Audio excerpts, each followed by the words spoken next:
आणि आज मुख्यमंत्री एकनाथ शिंदेंनी भाजपचे प्रदेश अध्यक्ष चंद्रशेखर बावनकुळेंच्या निवासस्थानी जाऊन त्यांची भेट घेतली आहे आणि ही भेट सदिच्छा भेट असल्याचं शिंदेंनी सांगितलं।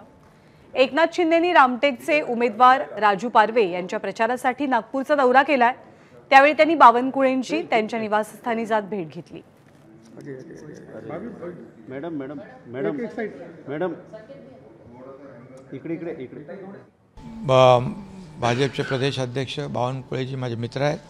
मी त्यांच्याकडे सदिच्छा भेटीला आलेलो आहे आणि ते स्वतः या विदर्भामध्ये खूप मेहनत करत आहेत। त्यांच्या मार्गदर्शनाखाली विदर्भातल्या जागा महायुती लढवते आहे आणि मला विश्वास आहे एक विदर्भातलं महायुतीचं वातावरण अतिशय महायुतीमय झालं आहे, मोदीमय झालं आहे।